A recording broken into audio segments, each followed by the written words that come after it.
감사합니다.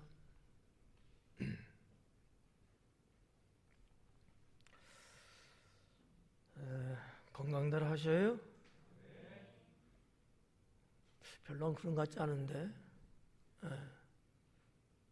한번 테스트 한번 해봐야지. 건강한가 건강하지 못한가 손을 한번 이렇게 한번 들어보세요. 늦게 드는 게 건강하지 못한 거야. 행동이 더디요. 자, 박수를 이렇게 쳐봐요. 그만 쳐. 박수를 치실 때 제대로 요게 딱 쳐지면은 건강한 거고요. 이렇게 엇나가면 건강이 덜한 거야. 한번 쳐봐. 3번만 쳐봐. 시작. 눈 뜨고 하면 안 돼. 눈 감고 다 감으셔요. 다 눈 감고 한번 쳐보는 거야. 과연 손가락과 손가락이 마주치는지 아니면 손가락이 손가락 사이로 들어가는지 비껴가는지. 자, 눈 감고 3번만 쳐. 시작. 본인이 알아. 이제 자기 손가락이 어떻게 좀 삐진 것 같아요? 아니면 제대로 맞은 것 같아요? 그렇다니까 늙어가고 있는 거야. 이 감각의 초점이 흐트러지고 있다는 얘기예요. 이렇게 이제 우리가 건강을 점검하는 여러 가지 프로그램이 이제 있잖아요. 오전 예배 때는 제가 아침 마당을 했어. 지금은 저녁 마당을 하는 거예요. 이제 이거를 치는데 이게 이렇게 치다 보면 이렇게 되잖아. 이게 나도 모르게 감각이 이제는 떨어지고 있다는 거야. 이게 딱딱 이 손가락과 손가락 사이 이렇게 해야 돼. 근데 보고 하면은 해요. 근데 안 보고 하면은 이게 안 될 수 있어. 요거 한번 하시고, 우리가 보통 뭐 박수는 이제 뭐 찬양할 때도 많이 하잖아요. 박수 친다는 것 자체도 아주 좋은 거지만 거기에 플러스 알파가 뭐냐면 이제 여러분이 좀 의식을 하면서 자꾸 손가락을 맞추려고 이렇게 박수 치시면서 맞추려고 해야 돼. 생각 없이 막 이렇게 하지 말고 맞추려고 의식 갖는 것 자체도 건강에 상당히 도움이 된다라는 저녁마당 뉴스 드리고, 건강한가를 이제 본 거예요 지금은. 근데 또 건강할 수 있는 방법이 또 있어요. 이번에는 건강할 수 있는 거. 어떻게 해야 건강할 수 있느냐 하면 뭐라고 할까, 좀 고정적인 아니면 습관적인 아니면 좀 이렇게 정해놓고 꾸준하게 하는 그런 생활 패턴이 있을 때 건강해질 수 있다는 거죠. 이거는 건강뿐만 아니라 장수하고도 상관이 있다는 거예요. 한번 물어볼게요. 여러분들은 좀 고정적으로 꾸준하게 뭐 무슨 예를 들어서 무슨 요일날 뭐 몇 시에는 아니면 몇 번을 뭐 이런 어떤 것들이 패턴이 있어요? 아유, 없나 보다. 그러면 건강할 수가 없어요. 뭔가 이렇게 예를 들어서 몇 월 달에는 뭐, 또 무슨 요일에는 내가 꼭 이거, 그 고정 프로그램처럼 내가 꾸준히 습관적으로 하는 패턴이 있는 게 좋다고 하는 거죠. 그러면 예를 들어서 요일도 그런 게 있을 수 있고요. 몇 시에는 내가 뭐 한다, 이런 거 있잖아요. 뭐 우리가 예를 들어서 뭐 아침에 일어나면 기도한다, 저녁에 잠자기 전에도 기도한다, 이런 것들 있잖아요. 이런 어떤 패턴들을 계속 하는 거예요. 오전 10시에는 내가 묵상을 한다, 이런 거. 자, 여러분이 이런 것들 어떻게 다시 한번 부를 게 있어요, 없어요? 그래도 그 중에 그래도 한 가지 안심스러운 건 뭐냐, 주일은 교회 온다. 이거는 있잖아. 뭐 수요일 날 예배 드리러 온다, 이런 거 있잖아요. 시간도 저녁 7시 반에 수요 예배 나온다. 오전 예배는 이제 빼고 저녁에는 또 이렇게 예배 드린다. 지금은 아니지만 구역 예배 고정적으로 드린다. 철야 기도회 고정적으로 한다. 뭐 새벽 기도회 한다. 이런 것들처럼 하루의 일상 속에서 내가 고정적인 패턴의 움직임을 갖고 있는 거, 또는 한 주간 속에서, 또는 한 달 안에, 또는 1년 안에, 이런 식으로 매번 이런 거, 이게 상당히 평범하잖아요. 근데 엄청난 건강을 만들어준다는 거지. 여러분, 전 세계적으로 볼 때 동양권, 아시아에서도 동양에서 우리나라의 계절이 어때요? 몇 계절이 있다고 그래요? 4계절이 있잖아요. 정말 수천 년을 지나오면서 이거는 아직까지는 안 바뀌고 계속 그때가 되면 따뜻해지고 더워지고 시원해지고 추워지고, 바뀐 적이 있어요? 패턴이에요. 이런 데서 사는 사람들이 건강할 수 있는 거거든요. 1년 내내 추워, 1년 내내 더워, 이거는 별로 좋지 않은 거죠. 그러니까 어떤 패턴, 그것도 뭐 패턴은 패턴이지만 이런 어떤 삶의 뭐 패턴이라고 표현했습니다만, 어떠한 이 리플, 움직임, 이 흐름이 계속 유기적으로 고정적으로 계속 가는 거예요. 여러분, 심장 어떻게 체크 병원 가면 하죠. 심전도 이렇게 막 꽂고 하잖아. 우통 까 해갖고 막 이렇게 뭐 하고 하잖아요. 그때 여러분 어때? 이 심전도의 이 박동수가 고정적으로 똑같이 리플이 똑같이 이러면은 건강한 거 아닌 거예요? 건강한 거예요. 심장에 이게 박동이 똑같은 거야. 근데 픽 막 이러는 거, 이거는 언젠가 바로 죽어. 심장에 문제가 있는 거예요. 심장에. 이러면은 늘 체크하면서 병원을 언제든지 갈 수 있는 준비를 하고 있어야 돼. 근데 이게 흐름이 항상 같아요. 고정적이야. 아유, 심심하겠다. 아니야. 그 건강한 거야. 심심한 게 아니야. 그건 건강한 거야. 그래서 맥박수 재는 것도 중요하지만 심장 박동수를 여러분 보는 것도 상당히 중요합니다. 어떤 사람들은 심전도 체크하면은 이 리플이 불규칙적인 사람들이 있거든요. 이 사람들은 그쪽 계통으로 가서 정밀 검사를 또 하라 하잖아요. 이런 것처럼 아무튼 자, 어떻게 하면 건강할 수 있을까? 내 생활 속에 규칙적인 정기적인 패턴을 갖고 가는 게 좋다라는 거예요. 이게 평범한 거지만 이 평범함 속에 건강을 유지할 수 있는 비결이 있다라는 거죠. 수요 예배 지난주 나오고 오늘 나오고 다음 주 나오고 그 다음 주 나오고 1년 내내 계속 이 흐름의 영적 패턴을 가면 이 사람의 신앙은 어떻다? 건강하다. 건강한 거예요. 근데 나올 때 나오고 안 나올 때 쉬고, 열심히 나올 때는 오전 나오고 오후 나오고 안 나올 때 싹 안 나오고, 이 사람은 사실 건강한 거 아니에요. 꾸준하게 흘러가는 듯한 이런 거. 자, 한번 숨 쉬어봐요. 쉬고 있어요? 숨 쉬지 말고 참아봐요.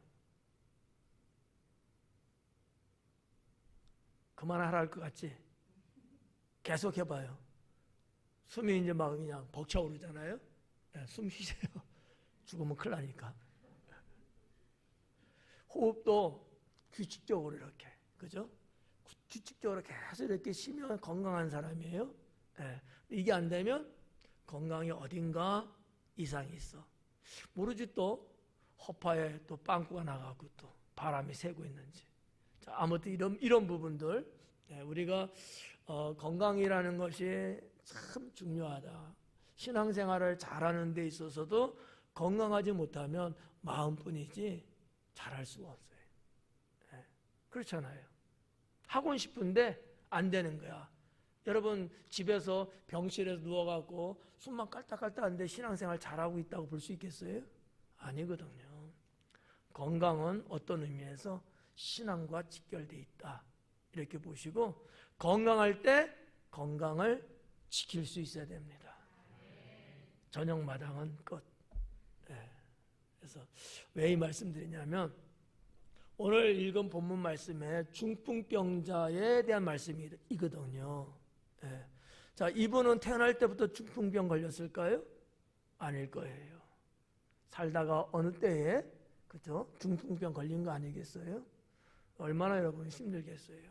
얼마나 그 가족들은 마음 아프겠어요? 자, 그 당시에 중풍병이라 하면 아마 그렇게 어느 정도 살다가 아마 죽었을 겁니다. 더군다나 이따가도 조금 소상하게 보겠습니다만 자리에 누워있는 중풍병자예요. 여러분 중풍병이라는 게 요즘 이제 하는 얘기지만 옛날에는 푹 맞았다 이런 말들을 했죠. 어른들이 푹 맞았다. 그게 중풍병이야. 그러면 뭐 이렇게 손이 뭐 오그라들고 그죠? 손은 이렇게 안 되잖아요. 막 이렇게 있고 다리도 제대로 못 서고 걷지도 못하고 그러잖아요. 이 정도는 또 약가야. 근데 이분은 성년하는 이분은 아예 자리에 누워 있을 정도였거든요. 이 정도로 간다면 그다지 오래 살지는 못할 겁니다. 제가 당진에도 보니까 중풍이 와갖고 이렇게 걸어서 이렇게 다니시는 분들을 가끔 봐요. 저분은 왜 이렇게 늘 다닐까? 뭐 볼일 있어서 갈까? 직장 생활에서 갈까라고 생각도 해봤는데 아마 운동 삼아서 하는 것 같더라고요. 꾸준하게 이렇게 이쪽 어디 사시는 것 같아. 이 교회 앞길로 이렇게 다니시더라고요. 근데 참 옆에서 볼 때 좀 마음이 짠하죠. 그렇다고 해서 뭐 연세가 상당히 많지도 않아요. 저보다도 아랫사람 정도 될 것 같기도 하고. 그럼 여러분 얼마나 그 가족들은 심란하겠습니까? 이거는 뭐 어떻게 안 돼. 오늘날에는 여러 가지 의학이 많이 발달해서 거기에 따르는 뭐 치료도 나오고 운동요법도 있고 뭐 하지만은 이게 쉽게 낫지 않는다는 거죠. 제가 그분을 본 지도 벌써 제 기억만 해도 뭐 거의 10년이 됐는지 하여튼 꽤 됐어요. 근데 여전하셔요.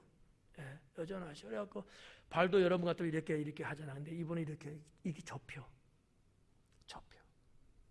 그럼 막 불안해. 막 넘어질 것 같아. 당사자는 얼마나 마음 조아리겠냐는 거지. 성도 여러분, 자 오늘 중풍병을 고치신 예수님의 말씀인데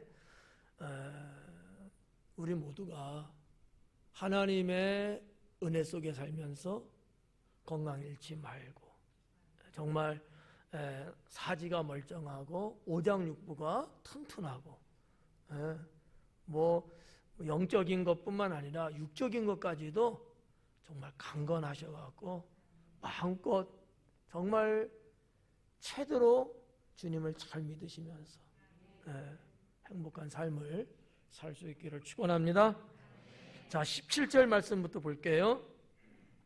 하루는 가르치실 때에 갈릴리의 각 마을과 유대와 예루살렘에서 온 바리새인과 율법 교사들이 앉았다 이렇게 기록하고 있습니다. 자, 하루는 이 하루는이라는 것은 16절 그 나병 환자를 고쳤던 그날 다음 날을 말하는 건 아닌 것 같아요.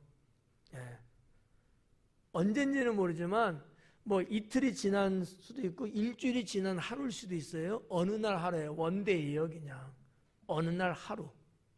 그날에는 바리새인과 율법 교사들이 예수님 말씀 전하는 그 현장에 왔다라고 하는 거예요. 왔다는 거예요. 근데 이 사람들이 어디서 왔느냐? 갈릴리 지방 마을에서. 지금 예수님이 사역하시는 장소는 갈릴리 지방이라고 말씀드렸잖아요. 갈릴리 바다뿐만 아니라 더 넓은 의미죠. 당진시가 아니고 충청남도 이런 것처럼 넓은 지역에 이렇게 복음을 전하고 계시는데 이 각 마을이에요. 갈릴리 지방에 그 마을들이 많이 있었다고 말씀드렸잖아요. 여러분이 알고 있는 대표적인 마을들이 뭐가 있어요? 뭐 가나라고 하는 마을도 갈릴리 지방, 나사렛도 갈릴리 지방, 뭐 가버나움도 그렇고 디베라도 그렇고 고라신도 그렇고 베세다도 그렇고 요 정도는 여러분이 다 알고 있는 동네 이름들이야. 왜? 성경에 나오고 있으니까. 이것도 모르면 시험 보면 빵점이지 뭐.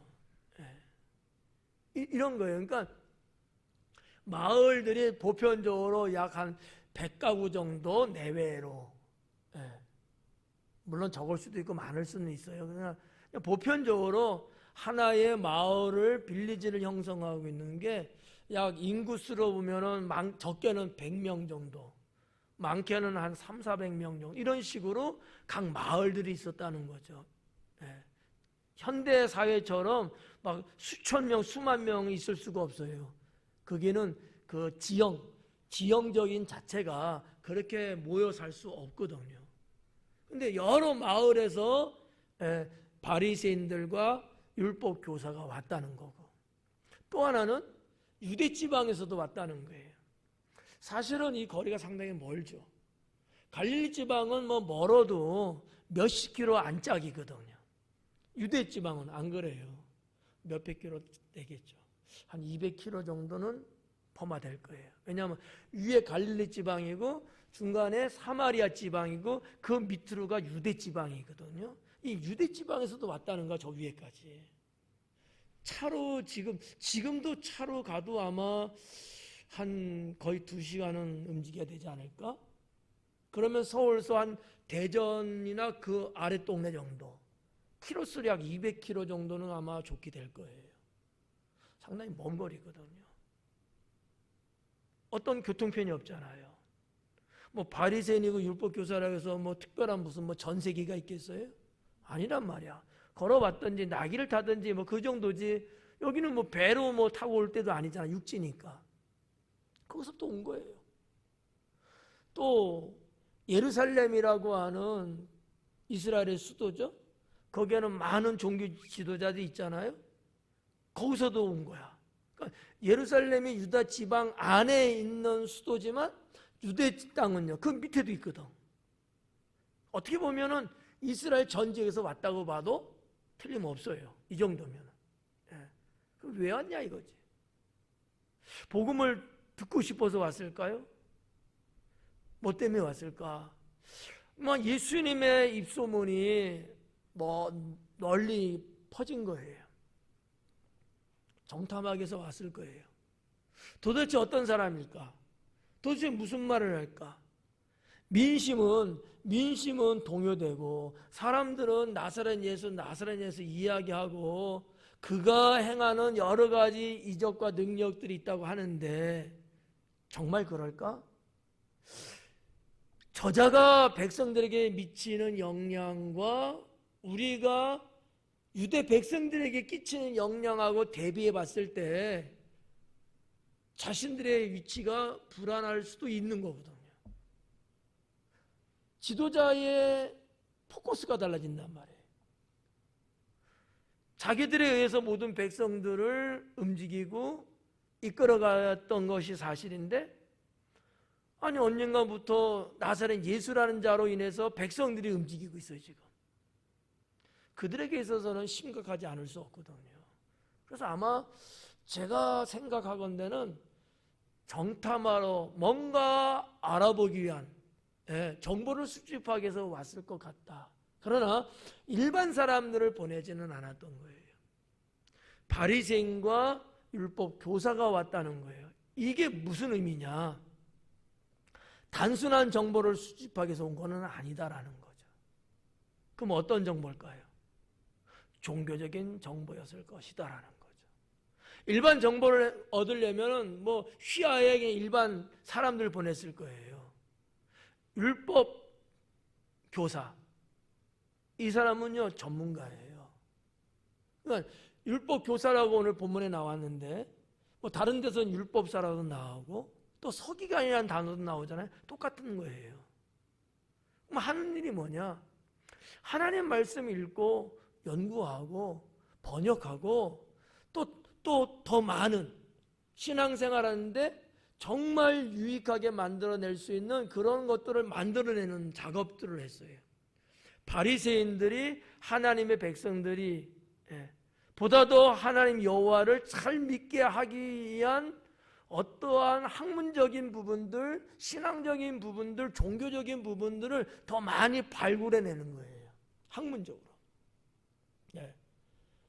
여러분 뭐 들어서 이제 아시지만 율법 조항이 613개가 있다고 말씀드렸죠. 이것도 다 이런 사람이 만든 거예요. 네. 더 만들고 있을까 지금도 아마. 왜? 나쁜 일 하려고는 하는 건 아니겠죠? 백성들을 신앙으로 더 살아갈 수 있게끔 작업한 거는 분명해. 근데 사실 이게 백성들의 올무가 되고 있는 상황이지. 아무튼 율법교사는 그런 거예요. 지금으로 말하면, 오늘날로 말하면 석학들이야, 박사들이란 말이죠. 전문가예요. 근데다가 바리새는 누굽니까? 여러분, 바리새라는 이름 자체가 갖고 있는 의미가, 이걸 알아야 돼요. 다 아시죠? 바리새라는 건요, 나누다, 분리하다는 뜻을 갖고 있는 거예요. 그럼 무슨 얘기야? 세상과 분리해서 사는 사람들이라는 거야. 세상 사람들하고 세상과 똑같이 짝하고 살지 않고 하나님 말씀을 따라서 세상과 구별되게 거룩하게 사는 자들이란 얘기예요. 이 정도면 당대 최고거든요. 그런 사람이 왔다는 거예요. 그냥 뭐 예수님 뭐 하루 밥 몇 개 먹는지, 반찬은 뭐 해서 먹는지, 어떤 사람 만난지 그거 정탐하러 온 게 아니라는 거죠. 종교적이고 신앙적인 이러한 부분들이 뭘까? 그가 가르치고 외치고 전하는 내용이 있는데 백성들은 거기에 환호를 하고 거기에 움직이고 있는 거예요. 자기들이 그렇게 했어도 그렇게까지는 안 했거든. 네. 이게 어떻게 보면 불안하죠. 그래서 제가 그냥 예측하건대는 바리새인과 율법 교사가 왔다는 거는 종교적으로 심각하게 느꼈기 때문에 그들이 직접 내려왔다라고 볼 수밖에 없다는 거죠. 이 정도는 여러분들이 분위기를 좀 살펴보시면 도움이 좀 되지 않을까 이렇게 생각됩니다. 그래서 하루는 가르치실 때에, 이 가르친다는 말은 지금 매주 제가 말씀드리고 있죠. 예수님의 가르치심, 회당에 들어가서 가르치시고 어느 누구네 집에 앉아서 가르치시고 때로는 들녘에서도 가르치시고, 예수님이 가르치는 거 하나님 나라 진리에 대해서 가르쳤어요. 왜냐하면 당시에 종교 지도자들이 하나님 나라가 뭔지에 대해서 제대로 가르쳐주지 않았어. 그러니까 예수님이 이 땅에 오셔서 하나님 나라의 진리가 뭔지, 하나님이 무엇을 말씀하고 있는지 그 진리를 가르쳤다는 거죠. 또 하나는 뭐예요? 구원에 대한 거예요. 믿음에 대한 거라는 거죠. 이걸 가르치셨어요. 계속 가르치는 거야. 예수님의 그 3년 동안에 움직였던 것들을 소상히 한번 이렇게 살피고 연구해 보니까 대체적으로 회당에서 가르치셨는데 오전에는 회당에서 가르치셨고 오후에는 바깥에 나가서 가르치셨던 거, 이런 경우가 상당히 많았다는 거죠.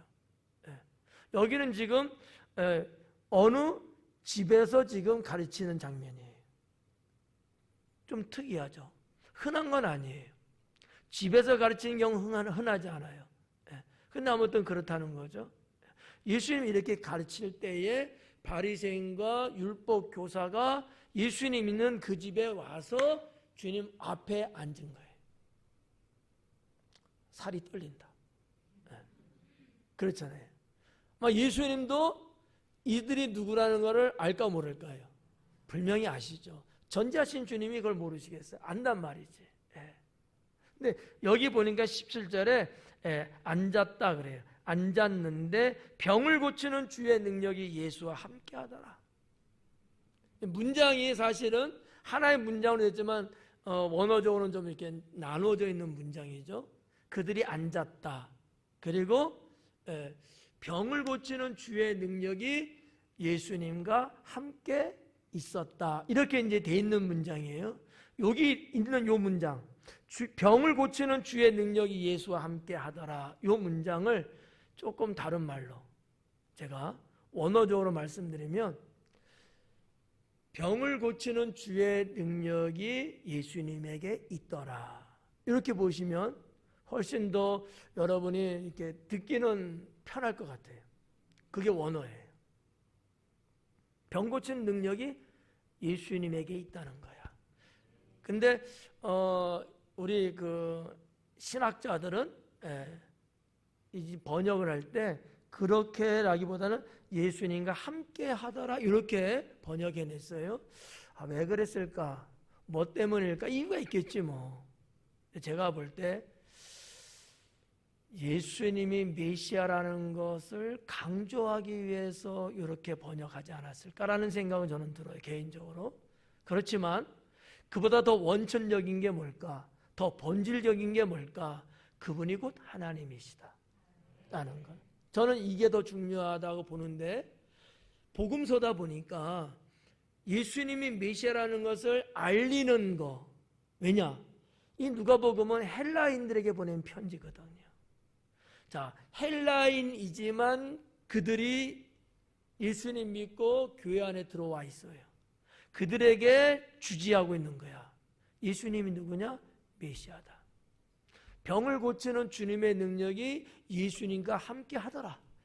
다시 말해서 지원 사격하듯이 뭔가 예수님이 메시아 되신 것을 알게 하는 어떤 이러한 의도적인 부분으로 번역된 것이 아닐까라고 생각되는데, 뭐 이렇게 성경대로 여러분이 보셔도 상관없고, 제가 언급해 드린 것처럼 예수님에게 그 능력이 원래 있다고 보시는 것도 상관은 없어요.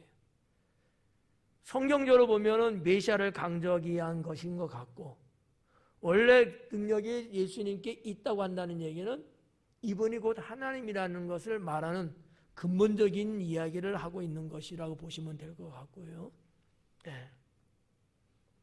18절에 한 중풍병자를 사람들이 침상에 메고 와서 예수님 앞에 들여놓고자 했다라고 하는 거죠.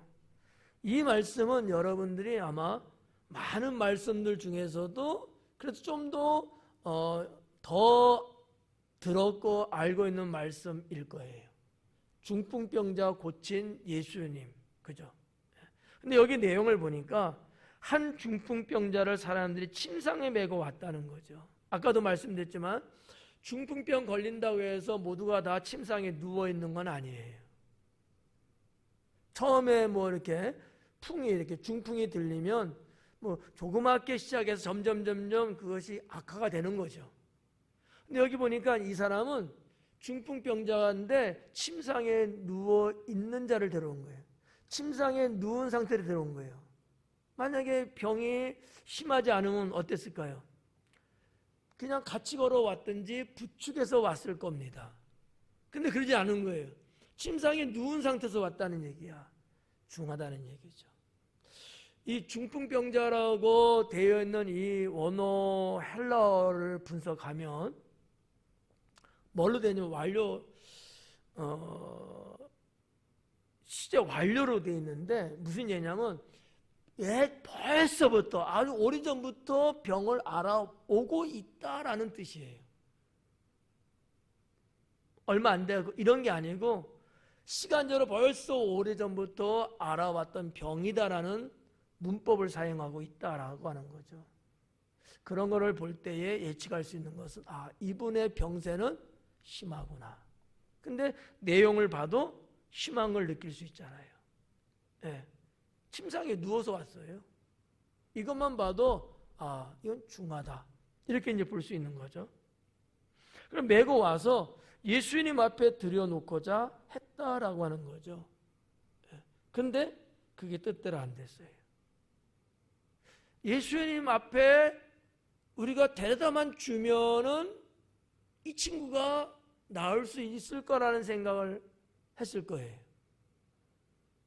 자기들의 의무는, 자기들의 역할은 거기까지라고만 생각했을 겁니다. 단순하게 생각했겠죠. 물론 거기까지 데려오는 것도 쉽지는 않아요. 아무튼 그랬을 거예요. 근데 막상 와 보니까 그게 그렇게 끝나지 않은 거야. 왜? 예수님은 지금 집 안에 계십니다. 밖에서 들어오는 문제잖아요. 사람들이 진을 치고 있는 거예요. 근데 여러분 봐봐요. 이 율법 교사나 바리새인이 왔는데 어디서 왔다 그래요? 갈릴리 지방 각 마을에서 왔고 유대 땅에서도 왔고 예루살렘에서도 왔다는 거지. 그러면 대략적으로 몇 명쯤 왔을까? 그냥 제가 그냥 하는 거예요. 1, 20명은 오지 않았겠는가 라는 거지. 각 마을에서 한 명씩만 와도 10명은 훌쩍 넘을 거예요. 근데 바리새인과 율법 교사, 회당에는 율법 교사들이 있다고 제가 예전에 말씀드렸죠? 네. 이렇게 2명이 일졸에서 만약에 왔다면 20명은 거뜬히 넘을 수도 있지 않을까라고 볼 수 있는데, 그럼 뭐 그 옛날에 이 지금 예수님 계시는 이 집이 그렇게 뭐 여러분 큰 대저택이었을까요? 그런 집은 없어요. 유대 땅에 아무리 잘 살아도. 예루살렘에 빌라도의 관저가 있잖아요. 총독의 관저. 아마 여러분 아파트보다 클까? 실제적으로. 예. 물론 뭐 성곽을 따지면 훨씬 더 넓지만 그 집으로만 봤을 때 그렇지 않단 말이죠. 일반 개인의 집은요. 여러분 이제 성지순례 가서 보시면 알겠지만 우리나라 옛날은 제가 모르겠고 제가 살았을 때 우리나라 뭐 한 방 하나 두 개 정도밖에 안 됐잖아요. 여러분 집 지금 사는 집 말고 옛날 부모님 소실적에 살던 집들 방 한 칸 두 칸 정도의 부엌 그 정도잖아요. 대부분 한 칸에 한 칸이야. 1대1이야. 방 하나 부엌 하나. 조금 괜찮으면 방 둘에 부엌 하나. 좀 더 살면은 3개에 하나. 3개 하나도 많지 않을걸. 그래봤자 저희 집 옛날 제가 살던 집 방 3칸에 마루에 부엌 2개였거든요. 놀라지도 않아. 그때 당시 저희 집 평수가 거의 30평 됐어요. 직접 진 건데 어머님하고 누님하고 이렇게 진 건데 크죠.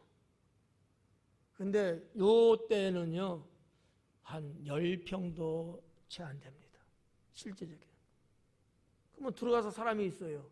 나머지 백성들은 어디 있어요? 바깥에 있는 거예요. 몇 명이 왔을까요? 바깥에 한 30명 왔을까요? 뭐 그럴 수도 있지. 근데 어마어마하게 몰렸을 겁니다. 그러니까 무슨 얘기냐면 한 줄만 진쳤으면 어떻게든지 좀 비키세요 하고 뚫고 들어왔을 거라는 얘기예요. 근데 도저히 그게 안 되는 거를 이 사람들이 느낀 거야. 그 얘기예요 지금. 그러면 몇 겹 정도는 사람들이 있지 않았겠냐는 거죠. 그 사람들이 여러분 거기까지 왔는데 한 겹, 2겹 정도 갖고 물러설지는 않을 거 아니에요. 여러분 같으면 물러서겠어요? 좀 비켜주세요. 환자가 왔어요. 뭔가 해서 될 것 같은데 아닌 거야. 상당히 에어싸인 거야. 그러니까 이 사람들이 도저히 안 되겠구나라고 생각했을 겁니다. 들여놓고자 하였으나 무리 때문에 메고 들어갈 길을 얻지 못한지라. 무리 때문에. 그럼 어떻게 해? 여기 보니까 지붕에 올라가 기아를 벗기고 그래요.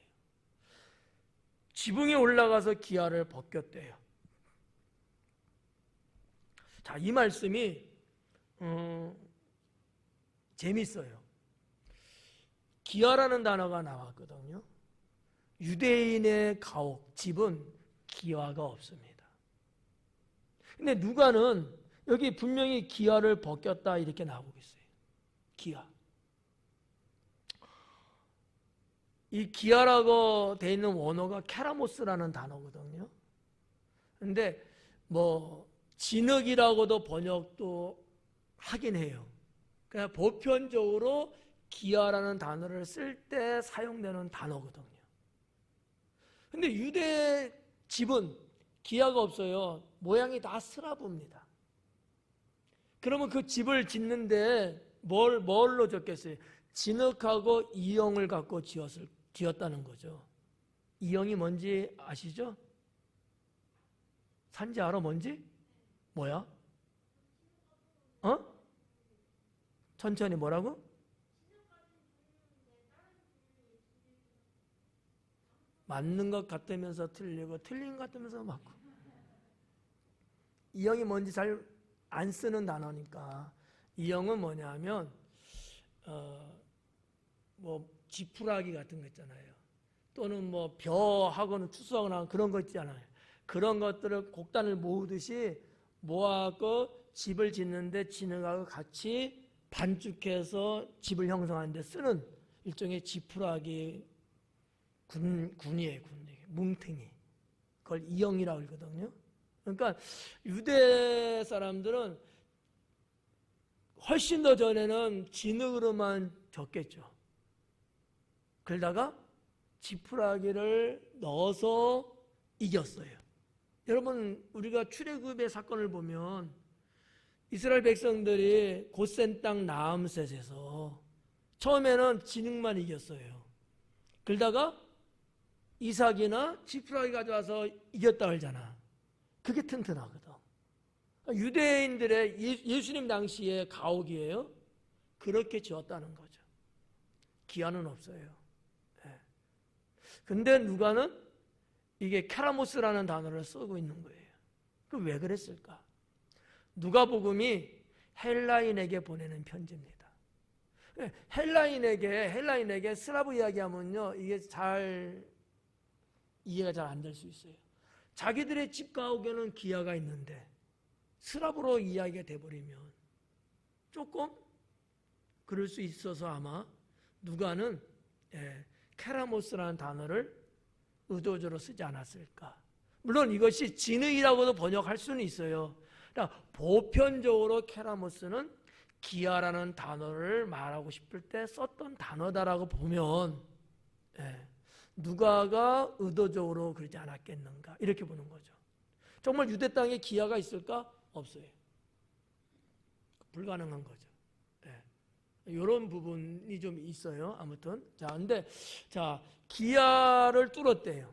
그러면 그 단어는 썼지만 실제적으로 예수님이 있는 그 집에는 기아가 있다 없다? 없다. 스라브예요. 마가복음은 그렇게 기록했어요. 그냥 지붕을 뚫고 들어간 거예요. 누가만 이렇게 기록한 거예요. 누가만. 그래서 이제 보는데 이 지붕을 뚫었어요. 근데 단가 침상이라고 말하는데 침상이에요. 이 진흙과 이영으로 한 것은 뚫는 게 불가능하지는 않아요. 조그만 뭐 하다만 꼬챙이도 뭔가를 하면 얼마든지 긁어내서 뚫을 수 있거든요. 그런 식으로 해서 뚫었다는 거죠. 그리고 그 말씀에 보니까 침상을 뭐라 그래요? 침상채 무리 가운데로 예수님 앞에 달아내렸다 그래요. 어떻게 내렸을까? 침상에 누워 있잖아요. 이렇게 내렸을까? 이렇게 내렸을까? 이렇게. 그러면 얼마나 좋겠어? 이렇게 내리려면 뚫는 면적이 얼마나 넓어야 되는데. 어느 세월에. 지금 예수님 계시는데 지금 이거 하루 종일 갈는지도 몰라. 이렇게 이게 들어가려면은 다시 한번 어떻게 했을까? 이렇게. 그러면 그렇게 넓게 뚫지 않아도 중풍병자를 내릴 수 있는 거죠. 제 생각이에요. 이렇게 뚫었다면은 아무리 안 돼도 반평은 뚫어야 돼요. 아무리 안 돼도 반평. 무슨 말인지 계산이 좀 될까요? 반평이 반평. 그러니까 사람이 죽어서 이렇게 관 쓰고 이렇게 무덤 써도 반평은 못해도 쓴다 그런 거거든요.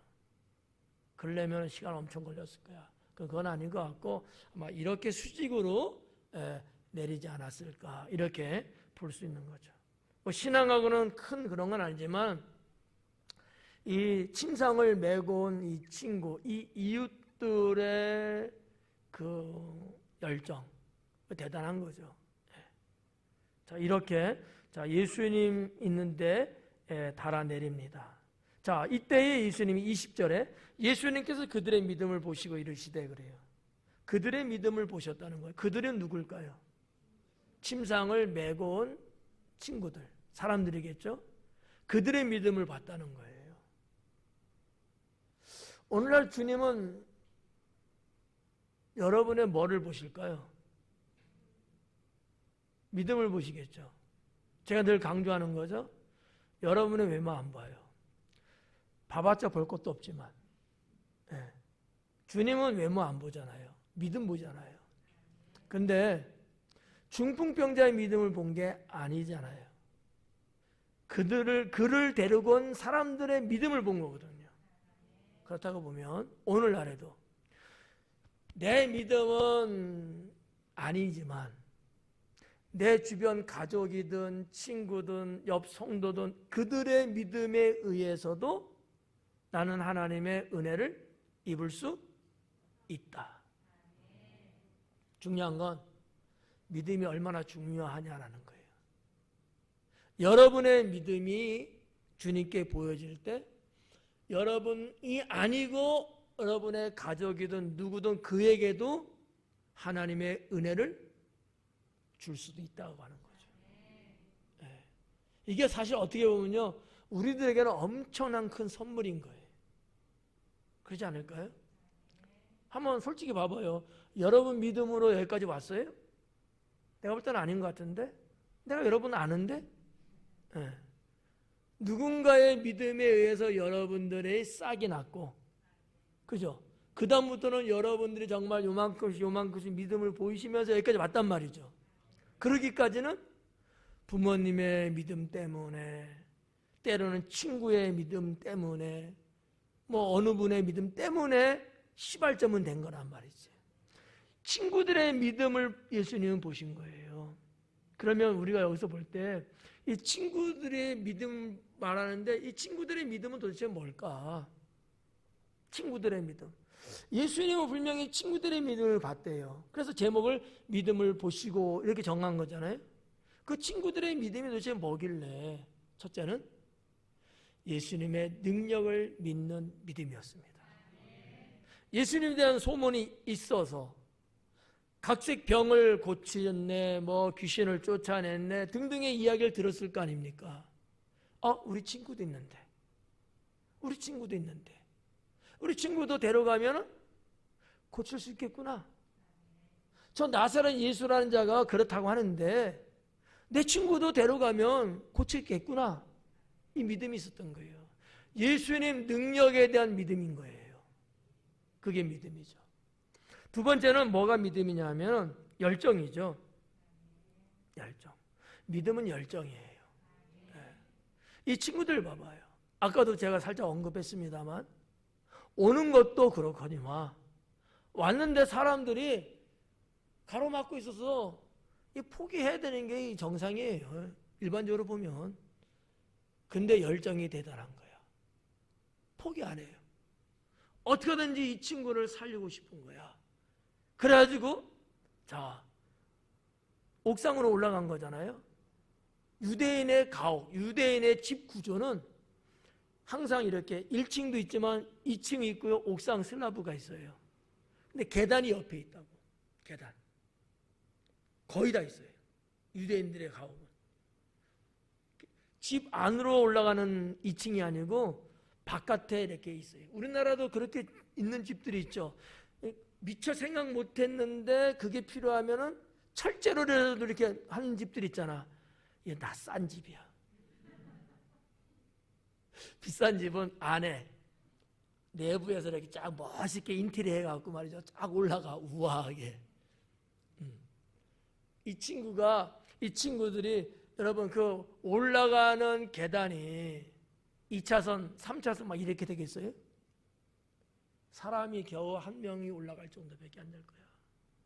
근데 여러분 침상 뿐만 아니라 그게 사랑까지 있는 거를 갖고 올라가는데 쉬웠겠냐고. 엄청 힘들었을 거예요. 그러나 포기할 수는 없었다. 열정이에요. 여러분, 믿음은요, 열정입니다. 조금 하다가 안 된다고 에이 그만하겠다. 이건 믿음 없는 거예요. 끝까지 될 때까지 포기하지 않고 계속해서 하는 게 그게 믿음이에요. 열정이 있어야 가능하죠. 여러분, 예수님 비유의 말씀에 누가복음에도 보면 한 1년 후에는 하겠다. 불의한 재판관의 말씀 있잖아요. 이 과부가 너무 억울한 거야. 너무 심란한 거야. 그래가지고 재판장한테 가서 계속 자기의 소원, 자기의 원한을 풀어달라고 그런다잖아요. 근데 이 재판관이 누구예요? 나쁜 사람이야. 불의한 사람이에요. 안 들어주는 거예요. 쳐다도 안 봐. 근데 이 여인은 뭐예요? 계속 날마다 찾아가서 울면서 나의 원한을 풀어달라는 거예요. 그래서 이 불의한 재판관이 들어주잖아요. 왜? 귀찮으니까. 또 하나는 정말 보니까 또 딱해. 그러니까 뭐 여러 가지 신경에 좀 변화가 생긴 거죠. 뭐예요? 여인의 열정이야. 여러분, 하나님께도요, 우리가 포기하기보다는 뜨거운 열정을 하고 계속해서 주님 앞에 나가면 그게 믿음이고요. 그걸 보시는 거예요. 이게 뭐 한두 번 하고 안 되니까 그냥 때려치고 뭐 서너 번 해서 안 되니까 에이 모르겠다 걷어차고, 이건 믿음 아니다. 하나님 말씀하시는 믿음은 그 믿음의 열매를 추수할 때까지, 될 때까지 하는 거예요. 그거거든요. 이스라엘 백성들이 애굽에서 나와가고 가나안 땅 들어가는데 단번에 착착착착 된 거 아니잖아요. 되기까지 여러분 얼마나 많은 우여곡절이 있었어요. 그러나 포기하지 않고 하나님의 말씀을 끝까지 믿고 계속해서 하잖아요. 결국은 그 가나안 땅에서 지금 후손들이 살고 있는 것 아니겠습니까? 여러분, 이런 믿음을 가져야 돼요. 제가 그럴 리는 없지만 여러분, 싫다고 발로 막 걷어차도 끝까지 내 발을 붙잡고 그냥 난 죽어도 목사님 같이 갈 거라고, 그런 게 어떻게 보면 믿음이라는, 그 열정이라는 거죠. 내가 목사님 아니면 뭐 없어? 이것보다는 죽이려면 죽이세요. 나는 끝까지 그냥 그 믿음 지키고 갈래요. 이게 진짜 믿음 아니겠느냐라는 거죠. 그래서 여기서 이 그들의 믿음을 봤다는 것은 친구들의 믿음이고, 그 믿음이 무엇이길래? 예수님의 능력을 믿는 믿음이고, 열정을 보여주는 믿음이고, 포기하지 않는 믿음이었다. 이런 내용을 여러분의 신앙에 접목할 수 있으셔야 합니다. 자, 믿음을 보시고 이르시되 뭐라 그래요? 이 사람아, 네 죄사함을 받았느니라 하시니. 이 사람아, 네 죄사함을 받았다. 이거는 이제 중풍병자죠. 중풍병자에게, 친구들의 믿음을 보시고 이 중풍병자에게 주님이 말씀하시는, 명령하는 내용이 여기 담겨져 있습니다. 이 사람아, 네 죄사함을 받았느니라. 죄사함 받았대. 이 말을 그 예수님 앞에 앉아 있던 바리새인과 율법 교사들이 듣고 깜짝 놀라는 거예요. 깜짝 놀라는 거예요. 왜 놀래요? 인간으로서 죄인을 용서할 수 있는 권세가 있는 자가 아무도 없다고 자기들은 알고 있는데, 나사렛 예수라는 자가 감히 죄사함 이야기를 꺼낸 거예요. 충격이죠. 이날 이 사람들은 엄청난 충격받았을 거예요. 나사렛 예수가 어느 민족이에요? 유대민족이에요. 유대민족은 누구나 할 것 없이 어린아이에서 어른에 이르기까지 상상할 수도 없는 거이거든요. 오직 여호와 하나님만이 하실 수 있다고 태어나면서부터 그는 들은 거예요. 저자도 유대인인데 어떻게 저런 말을 할 수 있을까? 아마 이 충격이 엄청났을 겁니다. 이런 문제 때문에 사실 온 거거든요.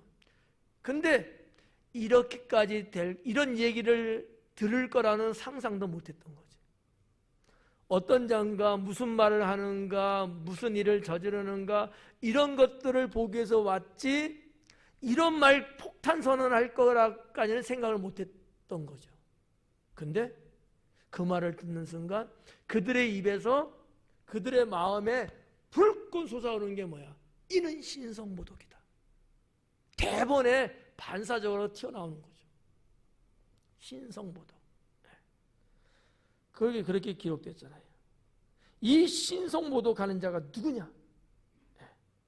신성모독이. 이 신성모독이라고 이제 번역됐어요. 그렇게 봐도 되는데 좀 더 다른 말로, 원어적으로 말하면 불경스러운 말을 하는 자가 누구냐 이거예요. 불경스럽다 이거야. 하나님 앞에 하나님만이 하실 수 있고 하나님만의 건데 인간이 하니까 불경스럽죠. 이거를 유대인들의 율법으로 보면 신성모독이거든요. 학자들은 그래서 신성모독이라는 단어로 번역을 해낸 거예요. 이건 가당치 않은 거예요. 여러분, 우리가 십계명에도 보면 여호와 이름을 망령 때 일컫는 자에 대해서 나오잖아요. 알고는 있으셔요?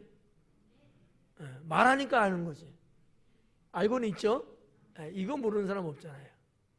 여호와 이름을 망령 때 일컫는, 이거 신성모독이에요. 그래서 유대인들은 뭐예요? 여호와 이름을 맹세하지 않는다는 거 아니에요. 맞다 틀리다 이렇게 말하지 맹세하지 말라는 거 아니에요. 이게 율법이거든요. 여호와 이름을 함부로 쓸 수 없는 거거든. 말씀드렸잖아요. 글을 쓰다가도 여호와 넉자가 나오면 네자거든요. 히브리어 나오면 쓸 수가 없어요. 쓰려면은 손을 씻고, 심한 사람은 정결례식 목욕을 하고, 그 네자를 쓴데도 몇 시간이 걸릴지 얼마나 걸릴지 모를 정도로 바바바바 떨면서 썼다는 거지. 이 정도의 유대인이거든요. 근데 자기들이 딱 봤는데 죄사함에 대한 이야기를 꺼내니까 얼마나 여러분 충격적이겠냐고요. 기가 막힌 거죠. 이들이 마음으로 그런 생각을 한 거야. 이 신성모독하는 자가 누구냐 도대체. 이런 생각, 말하기도 전에 그런 생각이 착 떠오른 거를 지금 누가가 기록한 거야. 근데 예수님이 그 마음을 벌써 아신 거죠. 아무도 아멘 안 하네. 그러잖아요. 오직 하나님 외에 누가 능히 죄를 사하겠느냐. 이게 유대인들의 생각이에요. 이건 다 똑같아요. 누가 감히 죄를 사할 권세가 있느냐 이거지. 하나님밖에 없지. 여러분 같으면 어때요? 그렇지 않아요? 제가 목사인데 제가 죄를 사할 권세가 있겠어요? 없지. 있다고 해줘. 없단 말이에요. 더군다나 유대인들에게서는 더하면 더하지. 이런 부분을 여러분들이 조금이나마 이렇게 체감 아니면 동감 할 수 있어야 되는 거야. 그냥 이런 거를 입체적으로 말씀을 못 보면 백날 읽어도 사실은 이 말씀이 마음에 와닿을 수가 없거든요.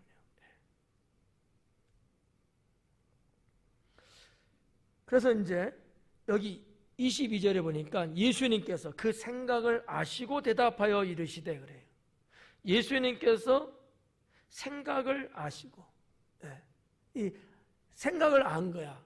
바리새인과 율법 교사들의 이 신성모독하는 자가 도대체 누구냐라고 하는 갑자기 생각이 팍 떠오르는 그 자체를 주님은 벌써 캐치했다는 거야. 알고 계셨다는 거지. 여기 아시고라고 번역이 됐는데 좀 더 정확하게 말하면 언어적으로 꿰뚫어 알다라는 말이거든요. 그냥 아는 정도가 아니에요. 꿰뚫어 보고 알았다는 거야.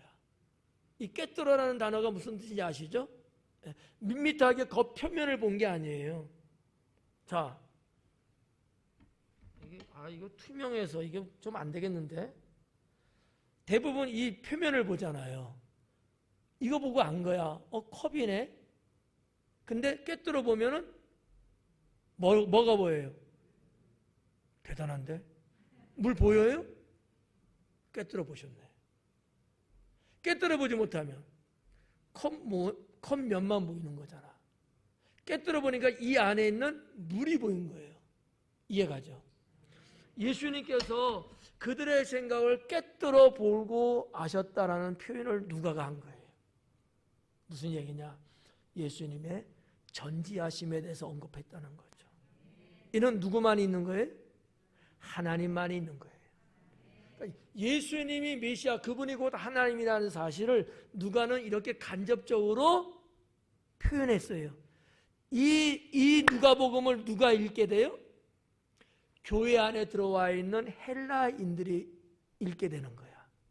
그러면 그들에게 뭐를 느끼게 해주는 거예요? 아, 우리가 믿는 예수님이 메시아고 그분이 하나님이시구나 라는 거를 알 수 있게 했다는 거지. 근데 지금 이렇게 보면은 모르잖아. 그러니까 참 누가의 그 기록된 누가복음이나 사도행전을 연구를 해보면 정말 기가 막혀요. 정말 더 깊이 알 수 있는 내용들이 너무나 많아요. 참 섬세하다. 그것도 성령께서 그렇게 기록하게 하신 거죠. 자, 그래서 이제 이렇게 아시고 대답하여 이르시되 너희 마음에 무슨 생각을 하느냐? 23절에 네 제사함을 받았느냐 하는 말과 일어나 걸어가라는 말이 어느 것이 쉽겠느냐?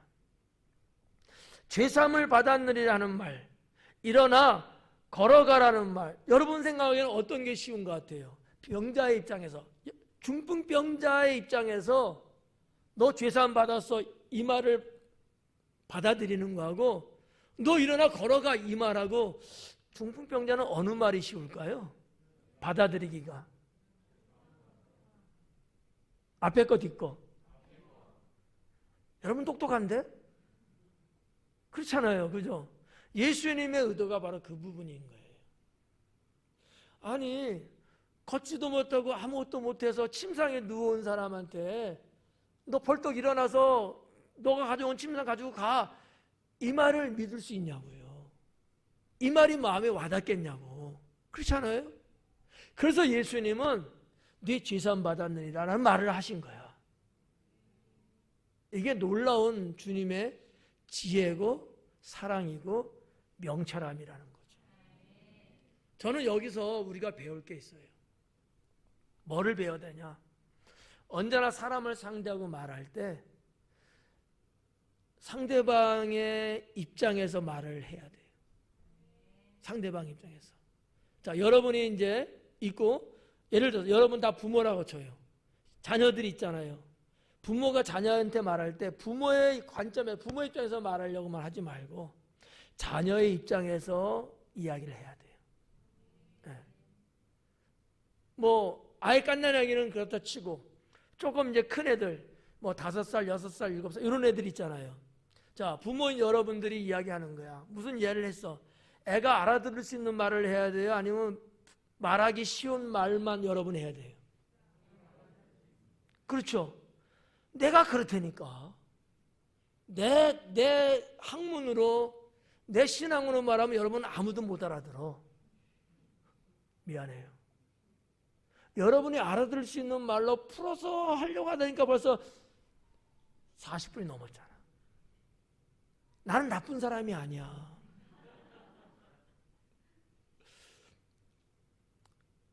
예수님은 언제나 이렇게 백성들에게 말씀을 가르치셨어요. 그래서 예수님의 말씀 사복음서 보면 계속 비유, 이 비유 말씀이 많은 거예요. 모르니까, 알 수가 없으니까 그런 거거든요. 이해가요? 저도 이해해 주세요. 네. 이걸 우리가 배워야 된다는 거야. 이거를. 공급자와 수요자가 있을 때 내가 만약에 공급자면 수요자의 입장을 이해를 하고 해줘야 되는 거야. 여러분 1km 절벽을 기어 올라가세요 하면 여러분 올라갈 수 있어요? 없어요? 없죠? 없어요. 그러나 올라가게 하는 방법이 있지. 뭐가 있을까? 엘리베이터를 만들어 주든지 아니 열기구 풍선을 띄워주든지 아니 올라가야 된다며. 그럼 올라갈 수 있도록 해주면서 올라가라 해야 될 거 아니에요. 그냥 올라가 이러면 되겠냐고. 어떻게 올라가냐고. 예수님이 네 제사함을 받았느니라 이 말은 중풍병자가 받아들일 수 있는 거야. 아멘할 수 있다는 얘기예요. 근데 네 일어나서 침상 가져가 하면은 아멘을 할 수가 없어. 뭐야 이거 나보고 어떡하라고 이런 마음이 탁 들 수 있거든요. 이해가요? 이 말을 했는데 바리새인과 율법 교사들은 거기에 대해서 이해를 못하니까 신속 모독이다 이렇게 말한 거라는 거지. 그래서 24절에서는 예수님이 발끈하셨어. 이런 표현이 좀 불경스럽지만 여러분이 쉽게 이렇게 오히려 좀 이렇게 받아들일 수 있게끔 그래야지 또 잠도 깨거든. 예. 뭐라 그래? 그러나 인자가 땅에서 죄를 사하는 권세가 있는 줄을 너희로 알게 하리라. 너희가 지금 이거 갖고 나한테 시비를 걸어? 그러면 내가 너희들이 알아들을 수 있게끔 눈으로 보게끔 내가 할게. 이렇게 말씀하시는 거예요. 기껏 강하죠.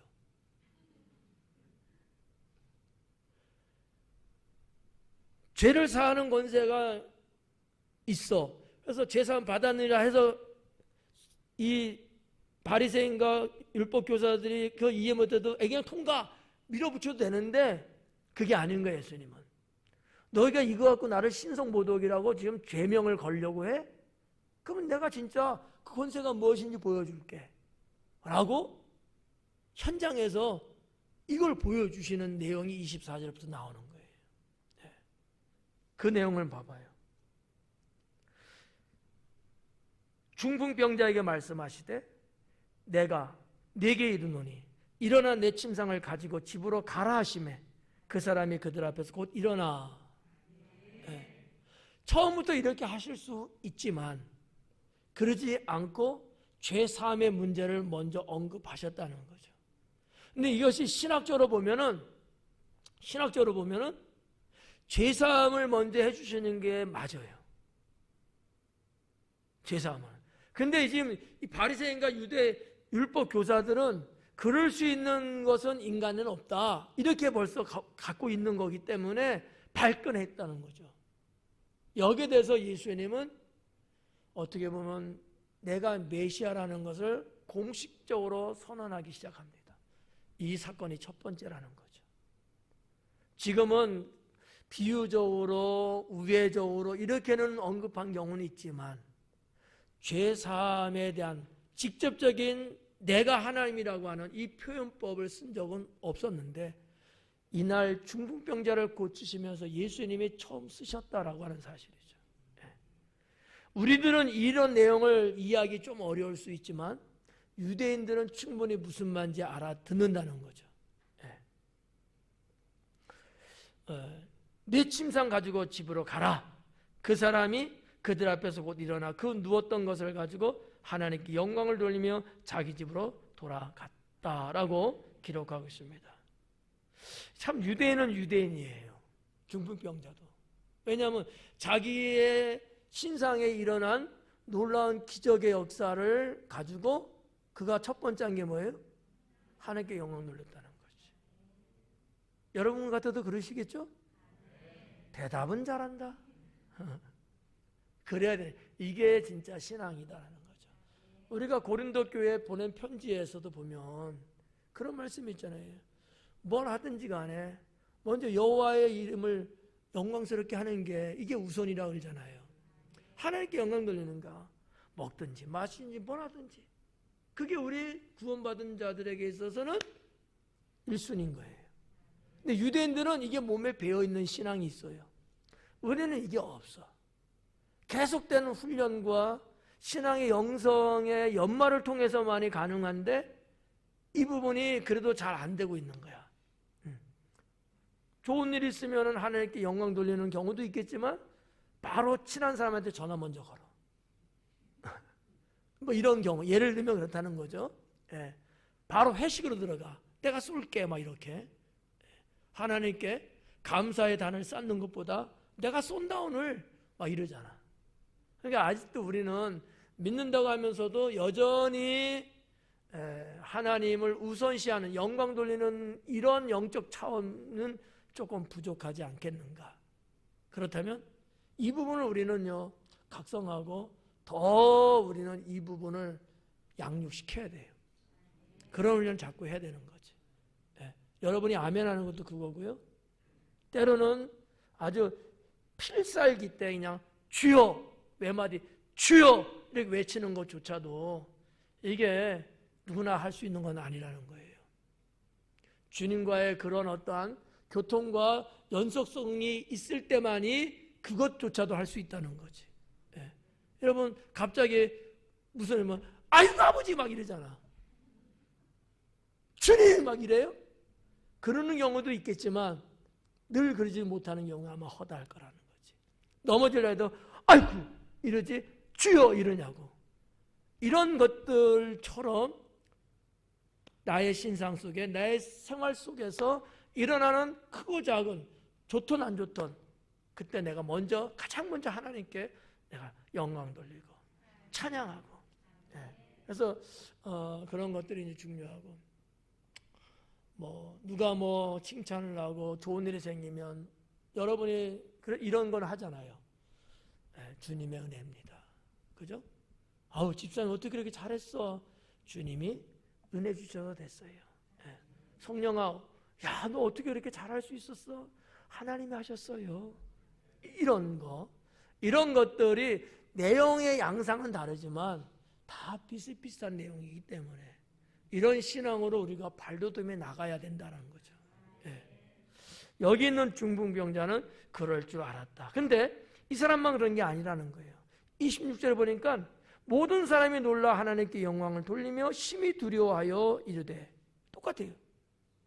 여기 모였던 모든 사람들도 하나님께 영광 돌렸대요. 자기하고 상관없는데 갑자기 침상에 누웠던 사람이 예수님의 말 한마디에 벌떡 일어나고 침상으로 딱 나가니까 모여서 구경하고 있던 사람이 할렐루야! 나만 하네. 깜짝 놀라갖고 그냥 할렐루야 할렐루야 막 이러는 거예요. 그려봐. 생각을 그려보라고. 그 광경이 기가 막히지 않았겠냐는 거죠. 엄청났을 거라는 거예요. 우리도 그래야 된다. 누가 그럴 때 주변에서도 할렐루야, 하나님이 하셨습니다, 막 이렇게 같이 영적인 무드를 만들 수 있는 것도 그것도 신앙이다. 그래서 여기 보니까 26절 마지막에 이렇게 기록했어요. 모든 사람이 하나님께 영광을 돌리며 심히 두려워하여 이르되 오늘 우리가 놀라운 일을 보았다 하니라. 놀라운 일을 봤대요. 뭘 봤길래? 뭘 봤죠? 하나님께 영광을 봤어? 뭘 봤어요? 중풍병자가 일어나서 자기 침상을 들고 걸어 나가는 걸 봤잖아. 그렇죠? 이게 놀라운 일이라고 누가는 기록한 거야. 여기 놀라운 일을 봤다. 이 놀라운 일이라고 번역되는데 이게 원어로 뭐냐, 파라독사라는 단어예요. 파라독사. 이 파라독사가 무슨 얘기냐면 예기치 않은 놀라운 일이야. 그냥 놀라운 일이 아니고 예기치 않았어. 기대하지 않았어. 근데 놀라운 일이야. 예상하지 못한 놀라운 일이라는 거예요. 깜짝 놀랐던 거지. 아무도 그럴 거라고 상상도 못했는 건데 놀라운 일이 터진 거예요. 파라독사라는 단어를 누가는 썼어요. 그럼 뭐예요? 모였던 사람들, 바리새인과 율법교사 모두 다 이와 같은 일이 일어날 거라는 생각조차 못했는데, 사실 그들이 왔는데 뭐 때문에 왔어요? 병자가 먼저 있는데 왔어요? 아니면 와 있는데 병자가 온 거예요? 와 있는데 병자가 왔잖아요. 예상하지 않았던 사건이야. 근데 이 중풍병자가 그냥 털고 일어났잖아요. 아무도 예상 못했다는 얘기예요.